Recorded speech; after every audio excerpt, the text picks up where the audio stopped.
afternoon. I'm Susanna Calvert, founder and convener for the Foundation for Family and Community Healing. Thank you all for dialing in today. This is the Engaging Spirituality discussion series.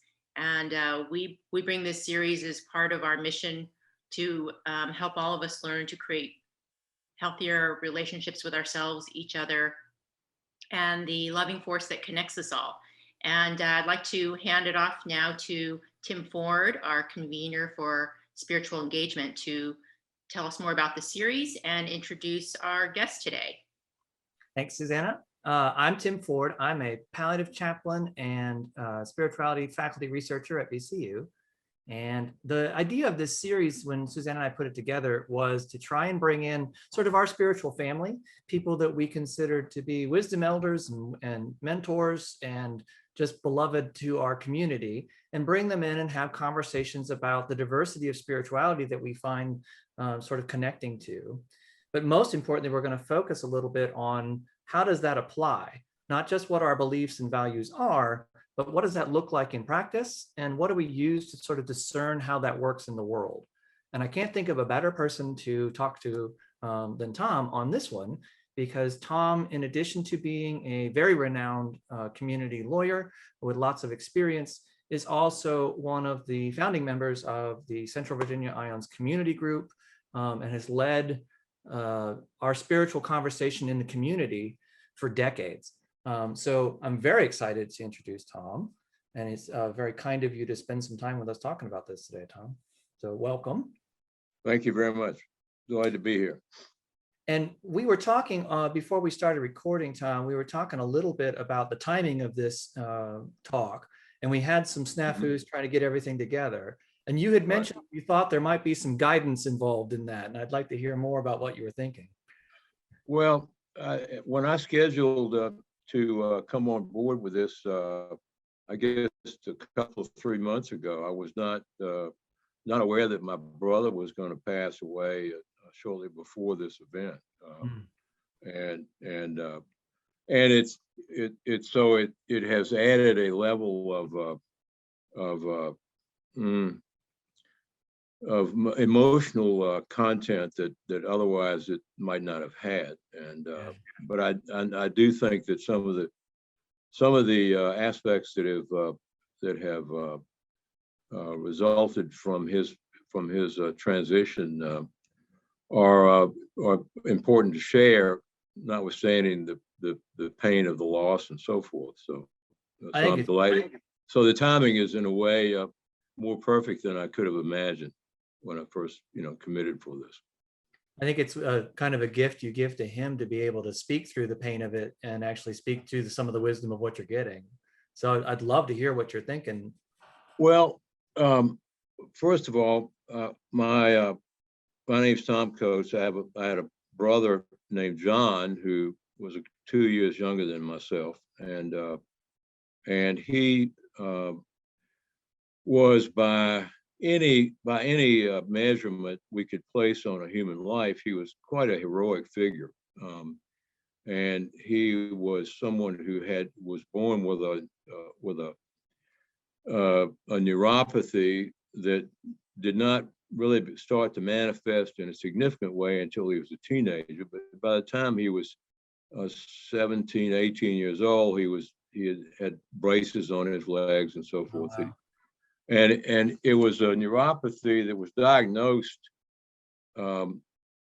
as something called Charcot-Marie-Tooth syndrome, which is never heard of that one.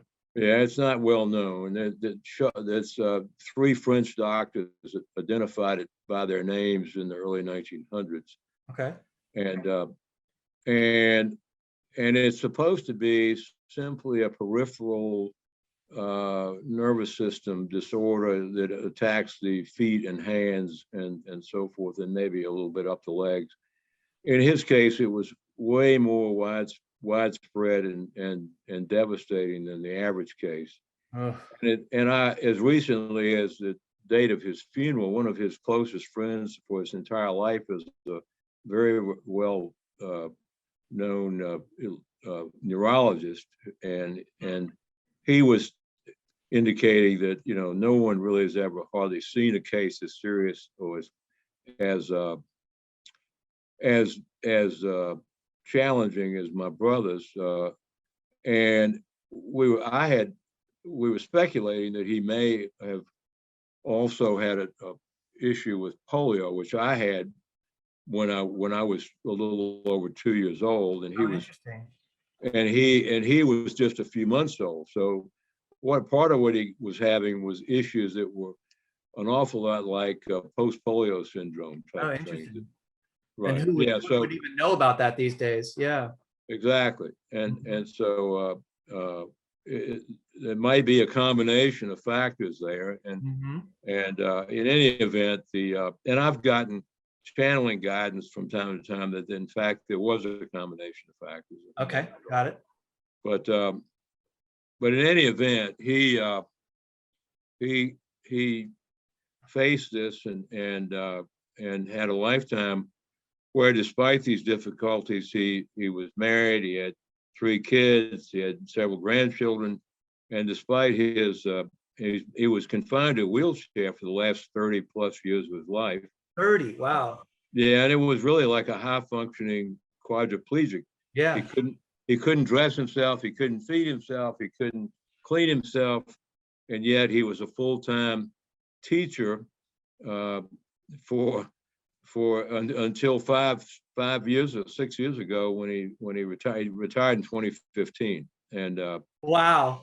Yeah, I mean, it was a remarkable run. And sounds like an understatement. When he was in his 20s, there were several medical experts who predicted with great certainty that he probably would not survive to be 40 years old. And when he passed away 2.5 weeks ago, he was just 8 weeks shy of his 75th birthday. So nice, yeah. He certainly outlived the prognostications of the experts. Yeah. And the experts love it when they do that. And he created just a remarkable legacy for himself as a teacher. He's one of those, teachers that every student looks for in their career at some point, that it becomes a real lifetime beacon for learning and curiosity and so forth. And at his funeral, there was one, I say young man, he was a fellow in his mid-40s who was a Cambodian refugee. His entire family had been executed in Cambodia by the Khmer Rouge, and he had somehow escaped that and eventually made his way into Thailand, and was eventually adopted by a Richmond family, and encountered my brother when he was 7th or 8th grade at a collegiate school, and my brother ended up mentoring him and tutoring him for the rest of his career there. And he went on. He said there were times when Mr. Coast was putting such challenges on me that I was thinking it might be easier to be trying to hide from the Khmer Rouge back in Cambodia. But he's apparently had a really successful life, and he gave a lot of credit to my brother, and I'm sure it was well deserved.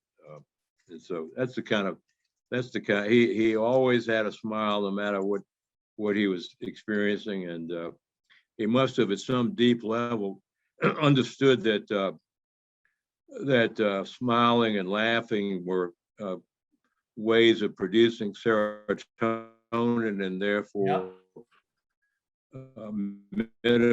minimizing pain, and depression. Yeah. Because he suffered a lot of nerve pain. It was any sort of pain relieving medication per se in his muscles.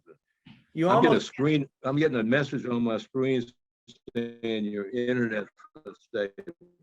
Can you hear me? Yeah, we can hear you fine. You're a little choppy. Yeah, you're choppy, but you're coming through. Okay. So anyway, he passed away, and one of the things that I thought was notable was I was over at his house shortly after 3 on the morning of his passing on the 22nd of April, I guess, and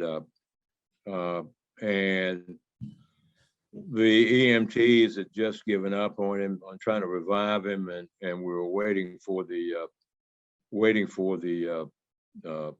the funeral home to come pick up his remains, and Yeah. I got a little tap on my shoulder, 3 taps, and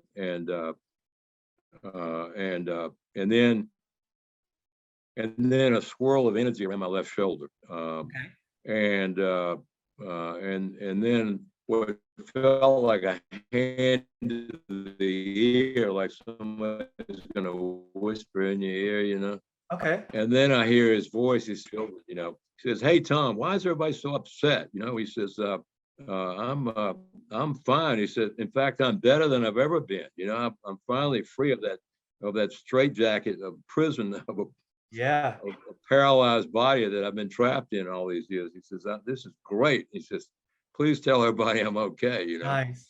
And which is and I had a number of those messages from him during the course of the next several days, and similar themes. And in fact, and I passed them on to his family, and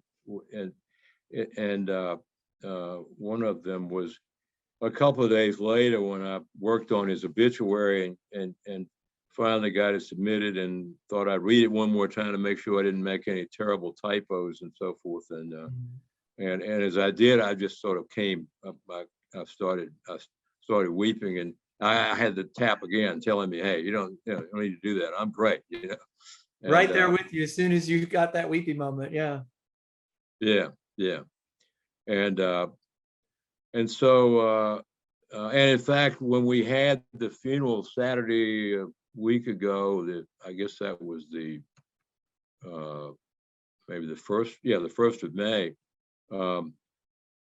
and there was a reception afterwards at my home, and with appropriate social distancing, of course, but there was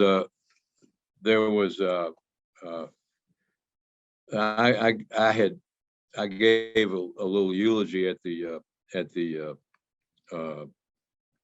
that event, and it was interesting. I noticed later that evening that the grandfather clock in the living room of my home had stopped, and it was fully wound and so forth, right around the time that I had finished my eulogy, and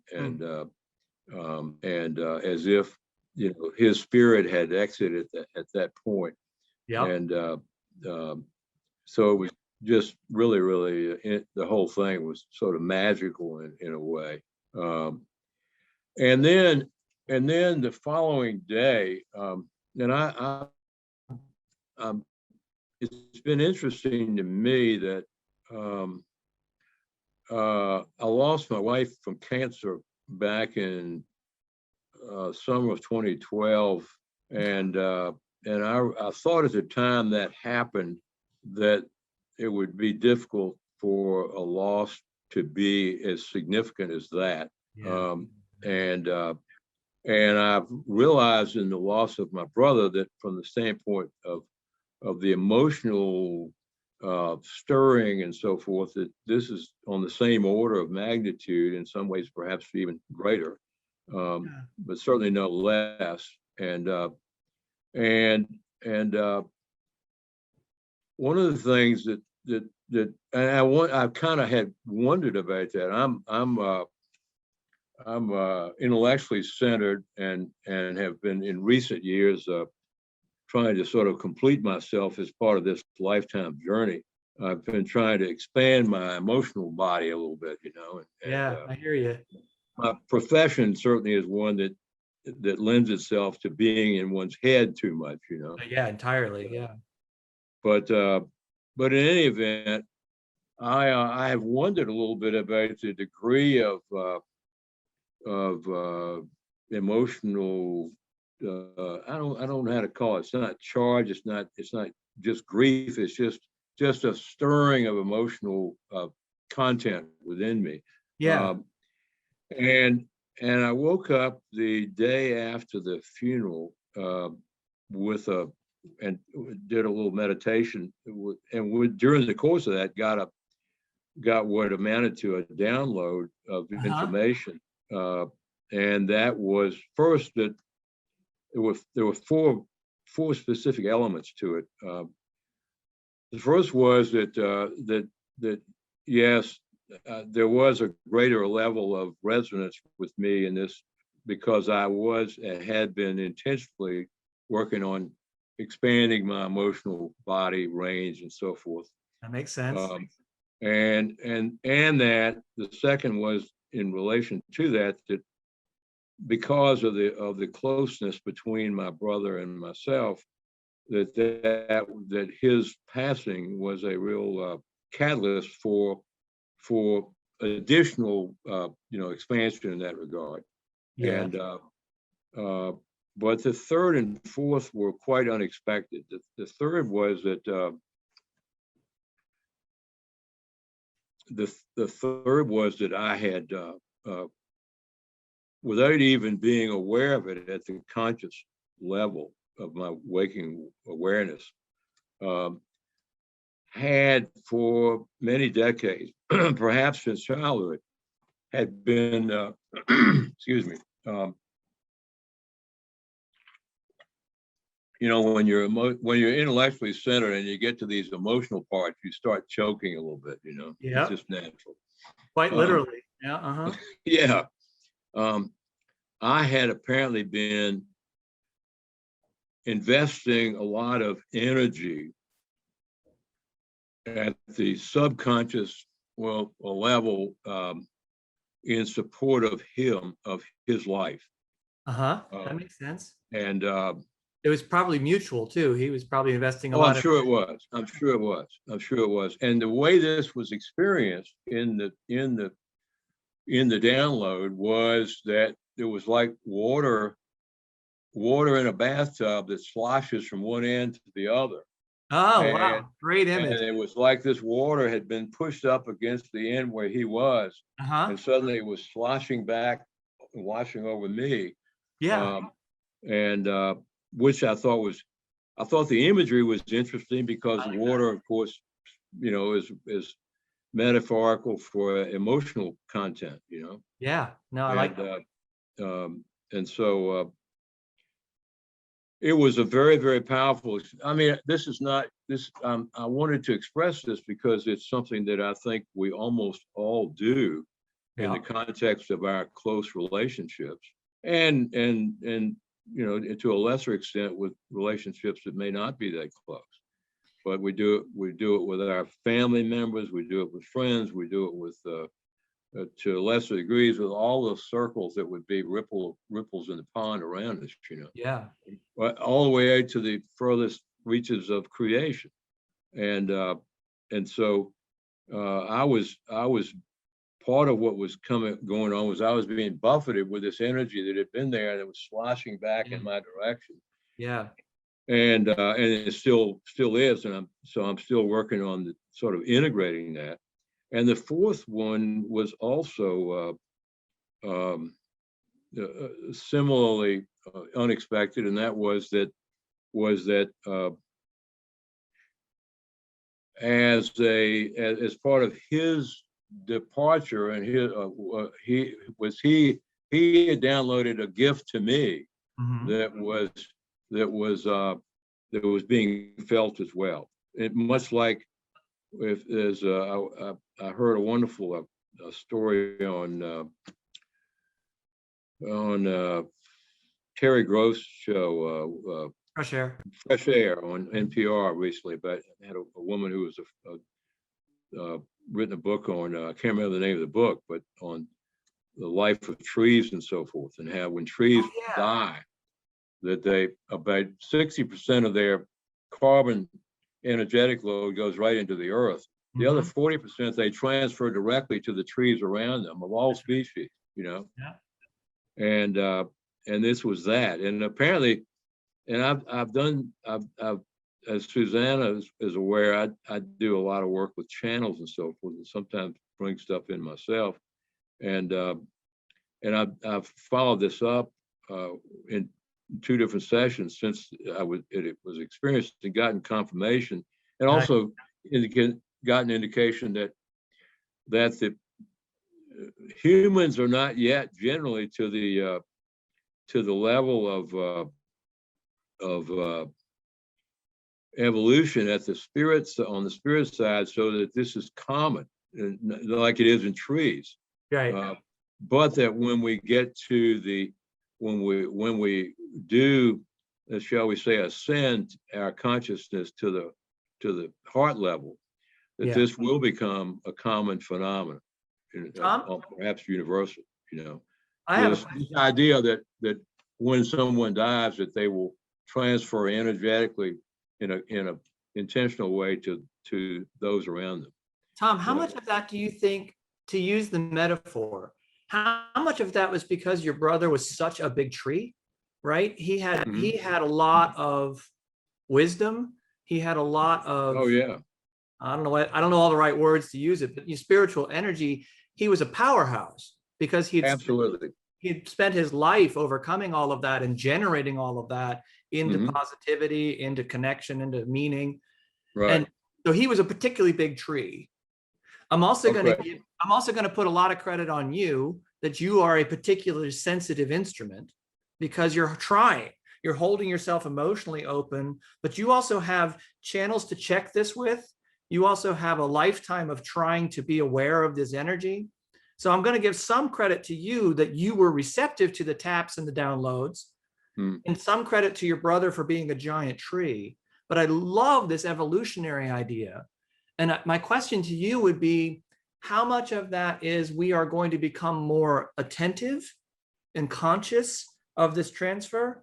And how much of it do you see as us evolving into larger and larger trees? Well, that's the reason I thought it would be timely for me to bring this up, because I think that's exactly where we're going. Do you see us heading into larger trees? In our evolution, exactly. And so this is and what I get now is that because of that humans are so conflicted now that this, it could happen, but it mostly does not, in terms of it.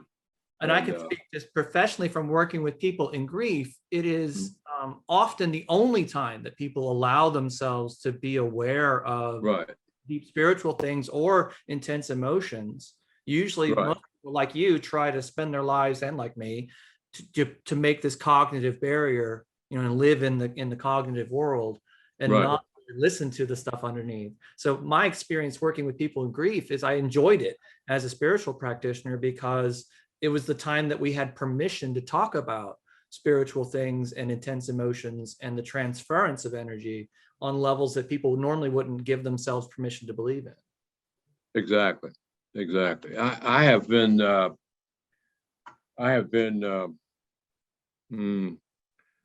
I've never worked in hospice or anything like that, but I have been privileged, I would say, to have been, or gifted is another word that comes to mind, to have been chosen by a great number, more than the average person, of people to help accompany them through their death process. Yeah, that is even from the time I was fairly young, and one reason, I suppose, is that death is not something that I've ever had any bit of fear about. And so it's been, there are some wonderful moments that can occur in those transitions, even if they're painful, often the pain is the price of admission, right? Right, exactly. That's what you have to pay at the door to receive a lot of the stuff that's going on. Right. Well, this is sort of a recurring theme across this series, and I just feel it is no accident that Tim and I almost met by Kismet and his background and the changes or the offerings we're bringing to the world through Foundation, and that it's happening, this coming together with these sort of conversations happening during pandemic when there is so much literally death and dying and loss and grief. Right. And the sense that so many of us are having right now of the boat turning, that we're entering a new, or we're about to enter a new era with a different type of consciousness going forward. And so, and yeah, I think that the timing of this is perfect, Tom. You know, that had it happened as scheduled, we might not have had the benefit of all of this wisdom. So I want to just ask the question of you both. You know, given this beautiful imagery and the insight from this download, what do you sense coming up with it? And Tom, specifically, why did Spirit give you this message right now? What do you feel you are to do with this, besides coming onto this particular, you know, recording with us? How are you feeling drawn to bring this into the world? Yeah. Well, one of the things that I specifically asked in the context of the channeling sessions that I've had in regard to this since a week ago, and was is the experience that I encountered of value to be shared with others, to be taught to others, and to create the, I'm sorry, I'm getting a little emotional now myself, but to help others to have a sort of perhaps an upgraded structure for their form or template for in which to experience their grief and so forth, you know, to understand some of the dynamics that are going on within the framework of losing a loved one, and in ways that perhaps could have meaning for them and give them an expanded sense. Because my whole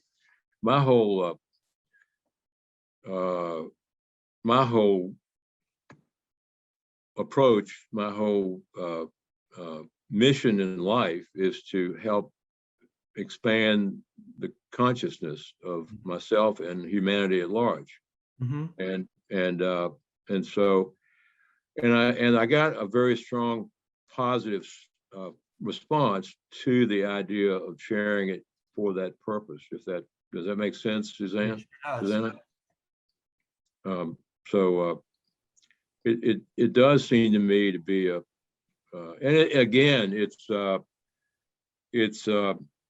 you know, I've been in part a student of the Michael teachings, and one of the ones that comes to mind in this regard is that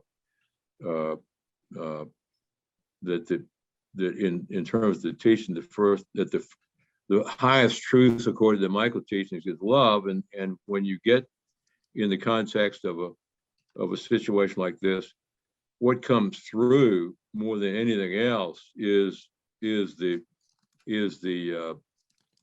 love of you know, us one being for another at all levels, not only at the level of the personality and the physical body and all that, but at the soul and essence level and so forth.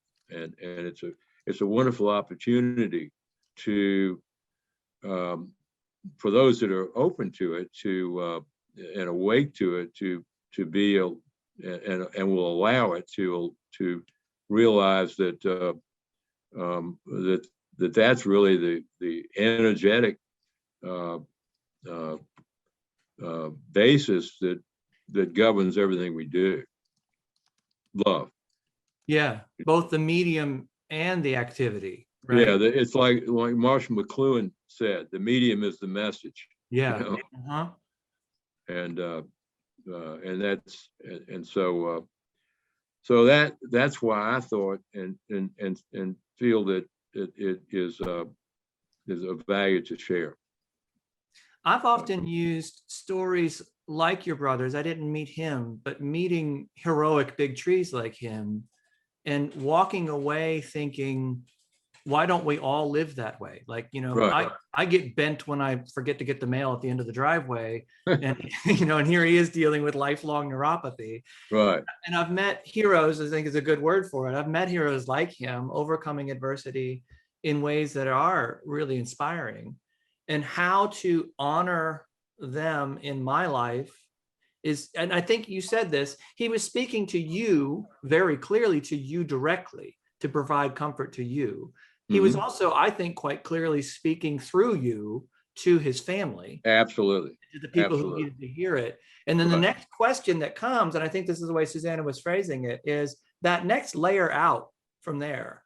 Because I could share my patient's story with myself and be inspired. I could take that inspiration and allow it to allow me to go into the next tragedy, like you're saying, approaching death without a lot of fear, because I know that there's a lot that can be overcome, because I just saw it in the previous room. I could use that as not a barrier, because it's almost like a way of making myself more vulnerable to what was happening spiritual in a room so that I could help somebody. But that was always moving to one person, helping one person. And Susanna talked about this of how do we move that even broader? And I'll tell you my sort of cheat that I've done in the last few years is I'm teaching now at a level where most people are not receptive to any of the depths of this. Teaching in the med school, you're not going to get a lot of people who really glom onto this quickly. Some do, but for the most part, you've got a room full of skeptics or people who have just no idea that that's even possible. So we sort of defaulted to, let's just introduce that it's possible. Let's just introduce the bare glimmer of it, not like lead people or inspire people or practice or show, but let's just show that it's possible. And that actually does work on on a huge level. You know, you can move populations that way a little bit, but you're not going to do anybody a lot of good doing that. So somewhere between helping your brother's family and helping the skeptics of the world, what's the between for you, and where do you see yourself acting in those middle spaces? Well, let me, if I may, I'd like to share something about my brother that I also think is somewhat significant here, and it's not necessarily directly in response to your question. I've gotten lots of guidance, and many others have too, through the years, that the cue lines in what we may call heaven of souls who are anxious to have lifetimes of physical incapacity, so that their souls can shine through more directly within the framework of the lifetime. Those stand in line saying, bring it on, right? Right, yeah, that the cue lines for that are far longer than the availability of incapacitated human bodies for them to have the experience. Interesting. And because they want to have the ability to, or the opportunity to express and not get distracted by shiny objects like others do. And so but the information I've gotten consistently too is that with respect to my brother, this was not this was not part of the plan. He did not sign up for that. Yeah.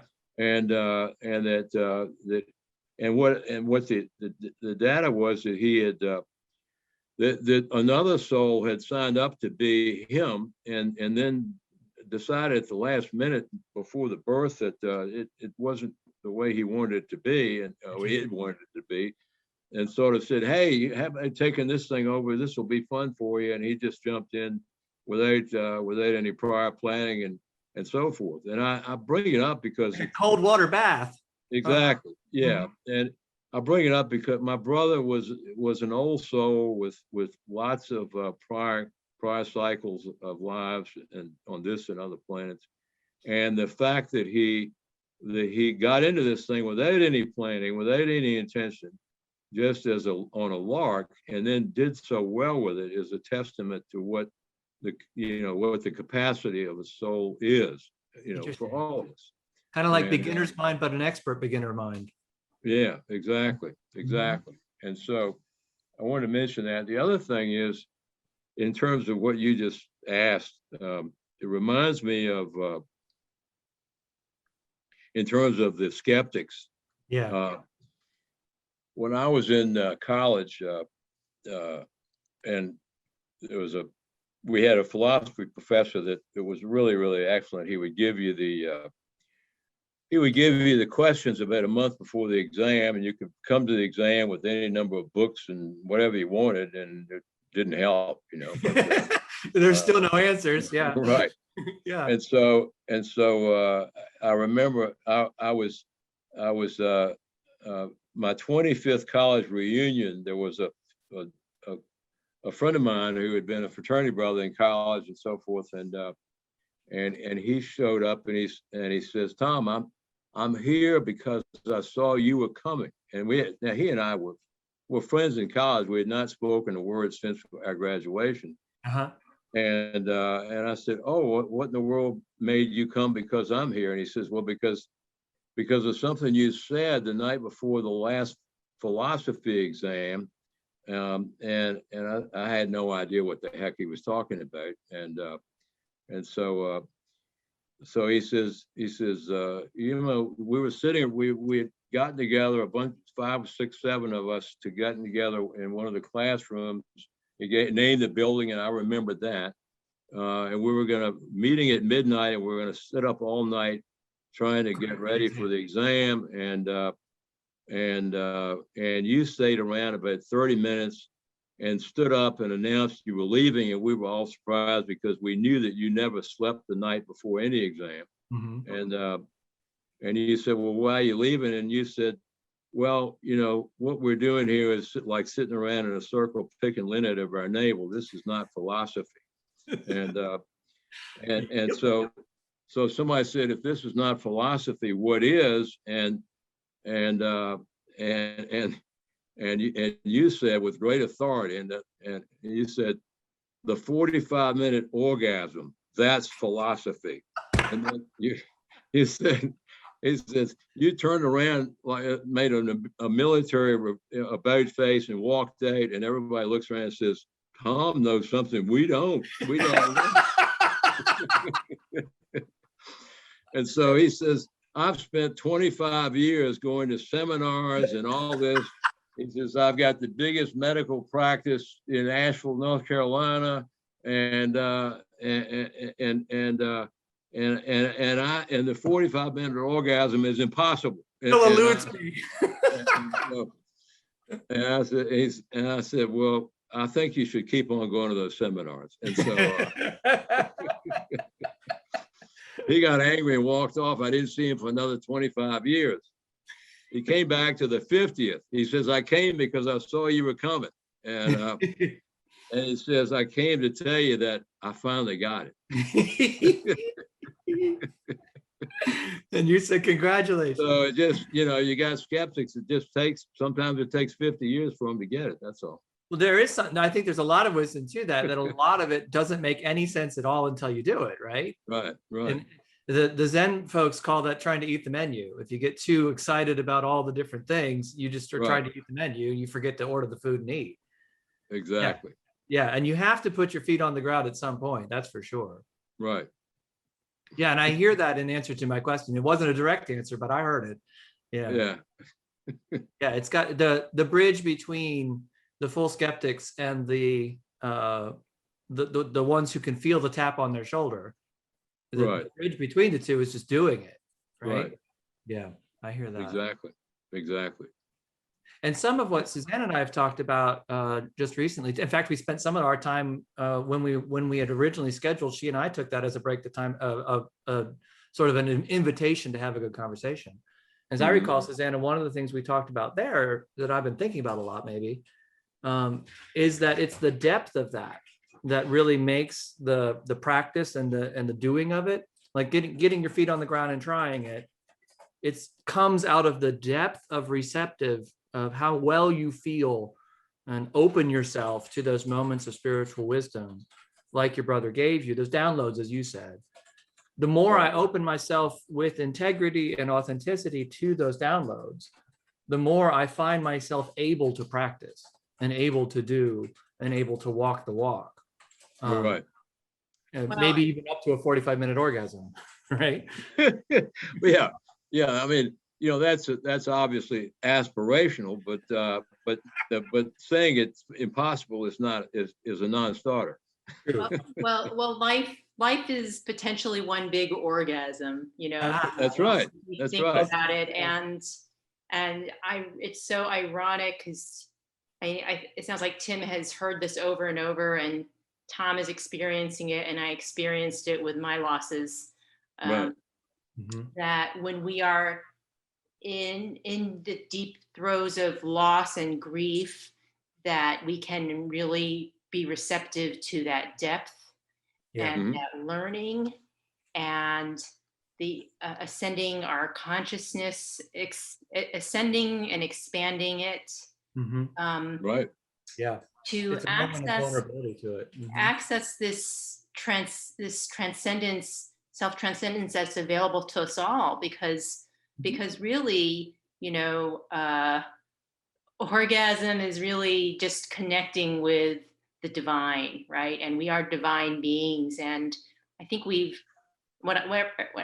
I go into a deep meditation, I realize that like it's almost painful to be in that state, right? You couldn't literally have a continual orgasm for 45 minutes. You just feel like it would kill you. And I actually had a psychic experience where I thought that was happening. Right.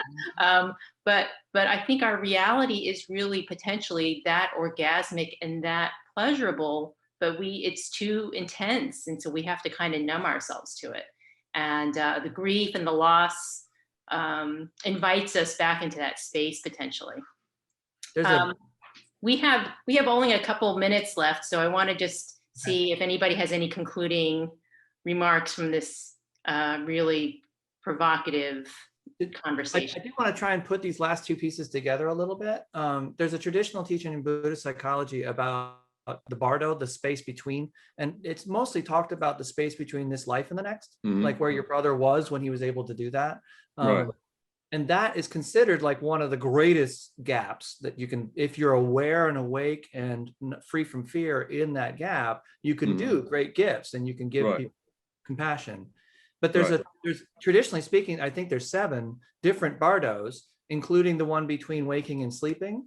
And going all the way down to the very first one is actually an orgasm, because that's a moment when all of your physical drives and all of your voices and all the stuff that have led you up to that moment stop.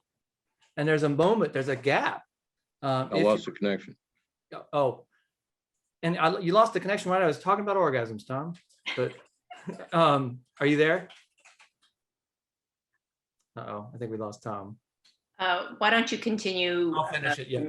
So even in that orgasm, there's a gap, right? There's a space before all those other thoughts and drives kick in again, where it's just stopped. And there's a moment where you're just connected. And in that moment, you can choose how you navigate that space. And the whole idea of the Bardo teachings is to prepare ourselves so that when we hit those gaps, we are awake and free of fear and able to see what's happening with wisdom.